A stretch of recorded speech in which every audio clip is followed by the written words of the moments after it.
একটি রাত নিস্তব্ধ, নিঃশব্দ, অথচ অদ্ভুতভাবে ভারী। এই এক রাতেই অচেনা মানুষের মাঝে জন্ম নেয় এক অদৃশ্য টান। নীরবতার আড়ালে লুকিয়ে থাকে গভীর প্রশ্ন, আর অল্প সময় খুলে যায় মানুষের মনের অজানা দরজা।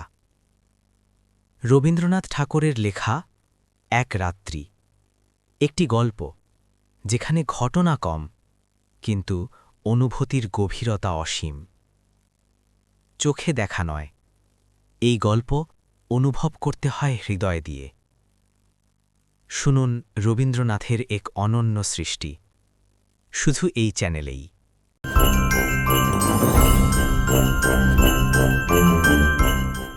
সুরবালার সঙ্গে একত্রে পাঠশালায় গিয়াছি, বউ বউ খেলিয়াছি। তাহাদের বাড়িতে গেলে সুরবালার মা আমাকে বড় যত্ন করিতেন এবং আমাদের দুইজনকে একত্র করিয়া আপন আপনি বলাবলি করিতেন। আহা, দুটিতে বেশ মানায়। ছোট ছিলাম, কিন্তু কথাটার অর্থ একরকম বুঝতে পারিতাম। সুরবালার প্রতি যে সর্বসাধারণের অপেক্ষা আমার কিছু বিশেষ দাবি ছিল, সে ধারণা আমার মনে বদ্ধমূল হইয়া গিয়াছিল। সেই অধিকার মদে মত্ত হইয়া তাহার প্রতি যে আমি শাসন এবং উপদ্রব না করিতাম, তাহা নহে।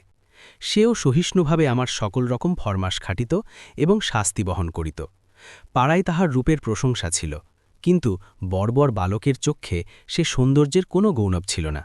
আমি কেবল জানিতাম সুরবালা আমারই প্রভুত্ব স্বীকার করিবার জন্য পিতৃগৃহে জন্মগ্রহণ করিয়াছিল, এই জন্য সে আমার বিশেষ রূপ অবহেলার পাত্র। আমার পিতা চৌধুরী জমিদারের নায়েব ছিলেন। তাহার ইচ্ছা ছিল আমার হাতটা পাকিলেই আমাকে জমিদারির সেরেস্টার কাজ শিখাইয়া একটা কোথাও গোমস্তাগিরিতে প্রবৃত্ত করাইয়া দিবেন, কিন্তু আমি মনে মনে তাহাতে নারাজ ছিলাম। আমাদের পাড়ার নীলরতন যেমন কলিকাতায় পালাইয়া লেখাপড়া শিখিয়া কালেক্টর সাহেবের নাজির হইয়াছে, আমারও জীবনের লক্ষ্য সেইরূপ অত্যুচ্চ ছিল। কালেক্টরের নাজির না হইতে পারি তো জজ আদালতের হেড ক্লার্ক হইব, ইহা আমি মনে মনে নিশ্চয় স্থির করিয়া রাখিয়াছিলাম। সর্বদাই দেখিতাম আমার বাপ উক্ত আদালত জীবিদিগকে অত্যন্ত সম্মান করিতেন। নানা উপলক্ষে মাছটা, তরকারিটা, টাকাটা, শিকেটা লইয়া যে তাহাদের পূজার্চনা করিতে হইত, তাহাও শিশুকাল হইতে আমার জানা ছিল। এই জন্য আদালতে ছোট কর্মচারী, এমনকি পেয়াদাগুলোকে পর্যন্ত হৃদয়ের মধ্যে খুব একটা সম্ভ্রমের আসন দিয়াছিলাম। ইহারা আমাদের বাংলাদেশের পূজ্য দেবতা, ৩৩ কোটির ছোট ছোট নতুন সংস্করণ। বৈষয়িক সিদ্ধিলাভ সম্বন্ধে স্বয়ং সিদ্ধিলাতা গণেশ অপেক্ষা ইহাদের প্রতি লোকের আন্তরিক নির্ভর ঢের বেশি। সুতরাং পূর্বে গণেশের যাহা কিছু পাওনা ছিল, আজকাল ইহারাই তাহা সমস্ত পাইয়া থাকেন। আমিও নীলরতনের দৃষ্টান্তে উৎসাহিত হইয়া একসময় বিশেষ সুবিধাযোগে কলিকাতায় পালাইয়া গেলাম। প্রথমে গ্রামের একটি আলাপি লোকের বাসায় ছিলাম, তাহার পরে বাপের কাছ হইতেও কিছু কিছু অধ্যয়নের সাহায্য পাইতে লাগিলাম। লেখাপড়া যথানিয়মে চলিতে লাগিল। ইহার উপরে আবার সভা সমিতিতেও যোগ দিতাম। দেশের জন্য হঠাৎ প্রাণ বিসর্জন করা যে আশু আবশ্যক, এ সম্বন্ধে আমার সন্দেহ ছিল না, কিন্তু কি করিয়া উক্ত দুঃসাধ্য কাজ করা যাইতে পারে আমি জানিতাম না, এবং কেহ দৃষ্টান্তও দেখাইত না। কিন্তু তাহা বলিয়া উৎসাহের কোনো ত্রুটি ছিল না। আমরা পাড়াগেঁয়ে ছেলে, কলিকাতার ইছড়ে পাকা ছেলের মতো সকল জিনিসকেই পরিহাস করিতে শিখি নাই, সুতরাং আমাদের নিষ্ঠা অত্যন্ত দৃঢ় ছিল। আমাদের সভার কর্তৃপক্ষীয়রা বক্তৃতা দিতেন, আর আমরা চাঁদার খাতা লইয়া না খেয়ে দুপুর রৌদ্রে টোটো করিয়া বাড়ি বাড়ি ভিক্ষা করিয়া বেড়াইতাম। রাস্তার ধারে দাঁড়াইয়া বিজ্ঞাপন বিলি করিতাম, সভাস্থলে গিয়া বেঞ্চি চৌকি সাজাইতাম। দলপতির নামে কেহ একটা কথা বলিলে কোমর বাঁধিয়া মারামারি করিতে উদ্যত হইতাম। শহরের ছেলেরা এই সব লক্ষণ দেখিয়া আমাদিগকে বাঙাল বলিত। নাজির সেরেস্তাদার হইতে আসিয়াছিলাম, কিন্তু মাছসিনি গাড়িবেলডি হইবার আয়োজন করিতে লাগিলাম। এমন সময়ে আমার পিতা এবং সুরবালার পিতা একমত হইয়া সুরবালার সহিত আমার বিবাহের জন্য উদ্যোগী হইলেন। আমি ১৫ বছর বয়সে কলিকাতায় পালাইয়া আসি, তখন সুরবালার বয়স ৮, এখন আমি ১৮। পিতার মতে আমার বিবাহের বয়সক্রমে উত্তীর্ণ হইয়া যাইতেছে, কিন্তু এদিকে আমি মনে মনে প্রতিজ্ঞা করিয়াছি আজীবন বিবাহ না করিয়া স্বদেশের জন্য মরিব। বাপকে বলিলাম বিদ্যাভ্যাস সম্পূর্ণ সমাধা না করিয়া বিবাহ করিব না। ২-৪ মাসের মধ্যে খবর পাইলাম উকিল রামলোচন বাবুর সহিত সুরবালার বিবাহ হইয়া গিয়াছে। পতিত হারতের চাঁদা আদায় কার্যে ব্যস্ত ছিলাম, এ সংবাদ অত্যন্ত তুচ্ছ বোধ হইল। এন্ট্রেন্স পাশ করিয়াছি, ফার্স্ট আর্টস দিব, এমন সময়ে পিতার মৃত্যু হইল। সংসারে কেবল আমি একা নহি, মাতা এবং ২টি ভগিনী আছেন, সুতরাং কলেজ ছাড়িয়া কাজের সন্ধানে ফিরিতে হইল। বহু চেষ্টায় নমাখালী বিভাগের একটি ছোট শহরে সেকেন্ড মাস্টারির পদ প্রাপ্তি হইলাম। মনে করিলাম আমার উপযুক্ত কাজ পাইয়াছি। উপদেশ এবং উৎসাহ দিয়ে এক একটি ছাত্রকে ভাবি ভারতের এক একটি সেনাপতি করিয়া তুলিব। কাজ আরম্ভ করিয়া দিলাম। দেখিলাম ভাবি ভারতবর্ষ অপেক্ষা আসন্ন এক্সামিনে তারা ঢের বেশি। ছাত্রদিগকে গ্রামার অ্যাবজেব্রান বহির্ভূত কোনো কথা বলিলে হেডমাস্টার রাগ করে। মাস দুয়েকের মধ্যে আমারও উৎসাহ নিস্তেজ হইয়া আসিল। আমাদের মতো প্রতিভাহীন লোক ঘরে বসিয়া নানারূপ কল্পনা করে, অবশেষে কার্যক্ষেত্রে নামিয়া ঘাড়ে লাঙল বহিয়া পশ্চাৎ হইতে ল্যাজমলা খাইয়া নতশিরে সহিষ্ণুভাবে প্রাত্যহিক মাটি ভাঙার কাজ করিয়া সন্ধ্যাবেলায় এক পেট জাবনা খাইতে পাইলেই সন্তুষ্ট থাকে। লম্ফে ঝম্ফে আর উৎসাহ থাকে না। অগ্নিদাহের আশঙ্কায় একজন করিয়া মাস্টার স্কুলের ঘরেতেই বাস করিত। আমি একা মানুষ, আমার উপরেই সেই ভার পড়িয়াছিল। স্কুলের বড় আটচালার সংলগ্ন একটি চালায় আমি বাস করিতাম। স্কুলঘরটি লোকালয় হইতে কিছু দূরে, একটি বড় পুষ্করণীর ধারে। চারিদিকে সুপারি, নারিকেল এবং মাদারের গাছ, এবং স্কুলগৃহের প্রায় গায়েই দুটা প্রকাণ্ড বৃদ্ধ নিমগাছ গায়ে গায়ে সংলগ্ন হইয়া ছায়া দান করিতেছে। একটা কথা এতদিন উল্লেখ করি নাই, এবং এতদিন উল্লেখযোগ্য বলিয়া মনেও হয় নাই। এখানকার সরকারি উকিল রামলোচন রায়ের বাসা আমাদের স্কুলঘরের অনতি দূরে, এবং তাহার সঙ্গে তাহার স্ত্রী আমার বাল্যসখী সুরবালা ছিল তাহা আমার জানা ছিল। রামলোচন বাবুর সঙ্গে আমার আলাপ হইল। সুরবালার সহিত বাল্যকালে আমার জানাশোনা ছিল, তাহা রামলোচনবাবু জানিতেন কিনা জানি না। আমিও নূতন পরিচয়ে সে সম্বন্ধে কোনো কথা বলা সঙ্গত বোধ করিলাম না, এবং সুরবালা যে কোনো কাল আমার জীবনের সঙ্গে কোনরূপ জড়িত ছিল সে কথা আমার ভালো করিয়া মনে উদয় হইল না। একদিন ছুটির দিনে রামলোচনবাবুর বাসায় তাহার সহিত সাক্ষাৎ করিতে গিয়াছি। মনে নাই কি বিষয়ে আলোচনা হইতেছিল, বোধ করি বর্তমান ভারতবর্ষের দুরবস্থা সম্বন্ধে। তিনি যে সেজন্য বিশেষ চিন্তিত এবং ম্রিয়মান ছিলেন তাহা নহে, কিন্তু বিষয়টা এমন যে তামাক টানিতে টানিতে এ সম্বন্ধে ঘণ্টাখানেক দেড়েক অনর্গল শখের দুঃখ করা যাইতে পারে। এমন সময় পাশের ঘরে অত্যন্ত মৃদু একটু চুড়ির টুংটাং, কাপড়ের একটুখানি খসখস এবং পায়েরও একটুখানি শব্দ শুনিতে পাইলাম। বেশ বুঝিতে পারিলাম জানালার ফাঁক দিয়া কোনো কৌতূহলপূর্ণ নেত্র আমাকে নিরীক্ষণ করিতেছে। তৎক্ষণাৎ দুখানি চোখ আমার মনে পড়িয়া গেল। বিশ্বাস, সরলতা এবং শৈশব প্রীতিতে ঢলঢল দুখানি বড় বড় চোখ, কালো কালো তারা, ঘন কৃষ্ণপল্লব, স্থির স্নিগ্ধ দৃষ্টি। সহসা হৃৎপিণ্ডকে কে যেন একটা কঠিন মুষ্টির দ্বারা চাপিয়া ধরিল, এবং বেদনায় ভিতরটা টনটন করিয়া উঠিল। বাসায় ফিরিয়া আসিলাম, কিন্তু সেই ব্যথা লাগিয়া রইল। লিখি পড়ি যাহা করি কিছুতেই মনের ভার দূর হয় না। মনটা সহসা একটা বৃহৎ বোঝার মতো হইয়া বুকের শিরা ধরিয়া দুলিতে লাগিল। সন্ধ্যাবেলা একটু স্থির হইয়া ভাবিতে লাগিলাম, এমনটা হইল কেন? মনের মধ্য হইতে উত্তর আসিল, তোমার সে সুরবালা কোথায় গেল?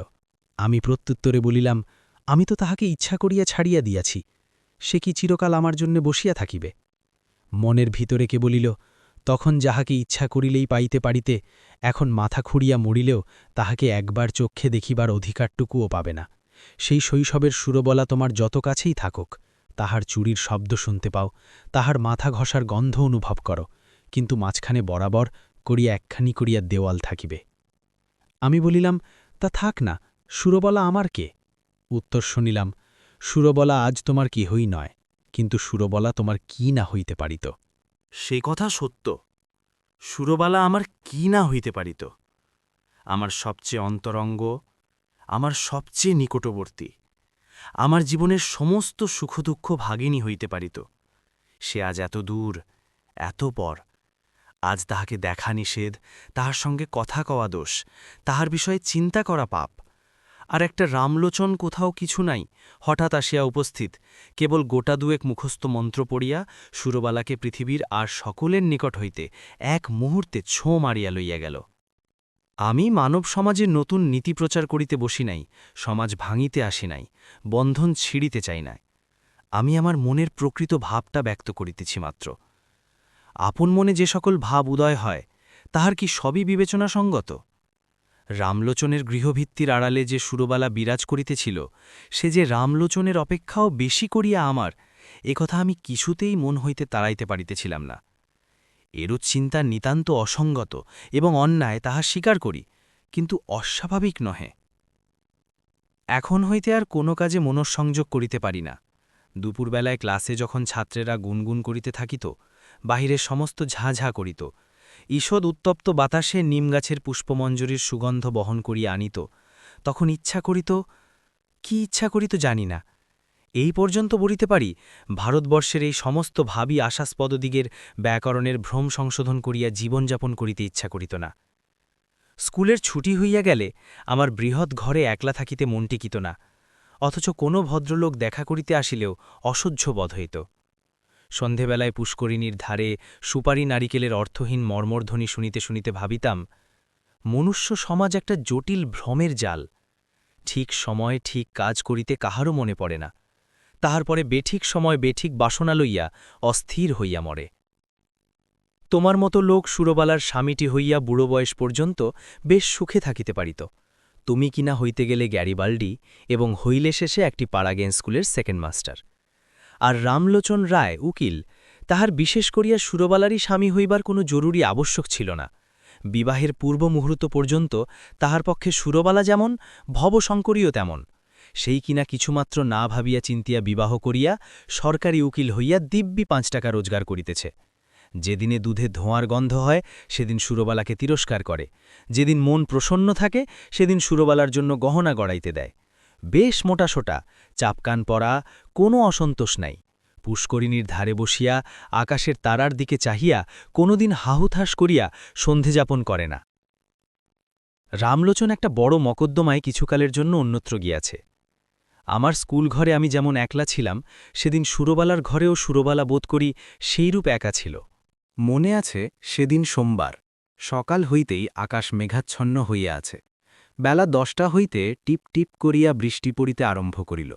আকাশের ভাবগতিক দেখিয়া হেডমাস্টার সকাল সকাল স্কুলের ছুটি দিলেন। খণ্ড খণ্ড কালো মেঘ যেন একটা কি মহা আয়োজনে সমস্ত দিন আকাশময় আনাগোনা করিয়া বেড়াইতে লাগিল। তাহার পরের দিন বিকেলের দিকে মুষলধারে বৃষ্টি এবং সঙ্গে সঙ্গে ঝড় আরম্ভ হইল। যত রাত্রি হইতে লাগিল, বৃষ্টি এবং ঝড়ের বিদ বাড়িতে চলিল। প্রথমে পূর্ব দিক হইতে বাতাস বহিতেছিল, ক্রমে উত্তর এবং উত্তর পূর্ব দিয়া বহিতে লাগিল। এ রাত্রে ঘুমাইবার চেষ্টা করা বৃথা। মনে পড়িল এই দুর্যোগে সুরবালা ঘরে একলা আছে। আমাদের স্কুল ঘর তাহাদের ঘরের অপেক্ষা অনেক মজবুত। কতবার মনে করিলাম তাহাকে স্কুল ঘরে ডাকিয়া আনিয়া আমি পুষ্করিণীর পাড়ের উপর রাত্রি যাপন করিব, কিন্তু কিছুতেই মন স্থির করিয়া উঠিতে পারিলাম না। রাত্রি যখন 1টা-1:30 হইবে, হঠাৎ বানের ডাক শোনা গেল। সমুদ্র ছুটিয়া আসিতেছে। ঘর ছাড়িয়া বাহির হইলাম, সুরবালার বাড়ির দিকে চলিলাম। পথে আমাদের পুষ্করিণীর পাড়। সে পর্যন্ত যাইতে না যাইতে আমার হাঁটু জল হইল। পাড়ের উপর যখন উঠিয়া দাঁড়াইলাম, তখন দ্বিতীয় আর একটা তরঙ্গ আসিয়া উপস্থিত হইল। আমাদের পুকুরের পাড়ের একটা অংশ প্রায় 10-11 হাত উচ্চ হইবে। পাড়ের উপরে আমিও যখন উঠিলাম, বিপরীত দিক হইতে আর একটি লোকও উঠিল। লোকটি কে তাহা আমার সমস্ত অন্তরাত্মা আমার মাথা হইতে পা পর্যন্ত বুঝিতে পারিল, এবং সেও যে আমাকে জানিতে পারিল তাহাতে আমার সন্দেহ নাই। আর সমস্ত জলমগ্ন হইয়া গেছে, কেবল 7-5-6 দ্বীপের উপর আমরা 2টি প্রাণী আসিয়া দাঁড়াইলাম। তখন প্রলয়কাল, তখন আকাশে তারার আলো ছিল না, এবং পৃথিবীর সমস্ত প্রদীপ নিভিয়া গেছে। তখন একটা কথা বলিলেও ক্ষতি ছিল না, কিন্তু একটা কথাও বলা গেল না। কেহ কাহাকেও একটা কুশল প্রশ্নেও করিল না। কেবল 2 জনে অন্ধকারের দিকে চাহিয়া রহিলাম। পদতলে গাঢ় কৃষ্ণবর্ণ উন্মত্ত মৃত্যুস্রোত গর্জন করিয়া ছুটিয়া চলিল। আজ সমস্ত বিশ্ব সংসার ছাড়িয়া সুরবালা আমার কাছে আসিয়া দাঁড়াইয়া আছে। আজ আমি ছাড়া সুরবালার আর কেহ নাই। কবেকার সেই শৈশবে সুরবালা কোন এক জন্মান্তর, কোন এক পুরাতন রহস্যান্ধকার হইতে ভাসিয়া এই সূর্যচন্দ্রালোকিত লোকপরিপূর্ণ পৃথিবীর উপরে আমারই পার্শ্বে আসিয়া সংলগ্ন হইয়াছিল। আর আজ কতদিন পরে সেই আলোকময় লোকময় পৃথিবী ছাড়িয়া এই ভয়ঙ্কর জনশূন্য প্রলয়ান্ধকারের মধ্যে সুরবালা একাকিনী আমারই পার্শ্বে আসিয়া উপনীত হইয়াছে।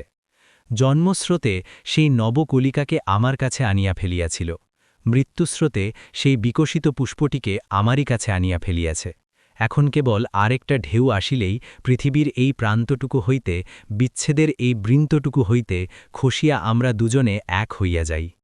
সে ঢেউ না আসুক, স্বামী পুত্র গৃহধন জন লইয়া সুরবালা চিরদিন সুখে থাকুক। আমি এই এক রাত্রে মহাপ্রলয়ের তীরে দাঁড়াইয়া অনন্ত আনন্দের আস্বাদ পাইয়াছি। রাত্রি প্রায় শেষ হইয়া আসিল, ঝড় থামিয়া গেল, জল নামিয়া গেল। সুরবালা কোনো কথা না বলিয়া বাড়ি চলিয়া গেল, আমিও কোনো কথা না বলিয়া আমার ঘরে গেলাম। ভাবিলাম, আমি নাজিরও হই নাই, সেরেস্তাগালও হই নাই, গ্যারিবল্ডিও হই নাই। আমি এক ভাঙা স্কুলের সেকেন্ড মাস্টার। আমার সমস্ত ইহজীবনে কেবল ক্ষণকালের জন্য একটি অনন্ত রাত্রির উদয় হইয়াছিল। আমার পরমায়ুর সমস্ত দিনরাত্রির মধ্যে সেই একটিমাত্র রাত্রিই আমার তুচ্ছ জীবনের একমাত্র চরম সার্থকতা।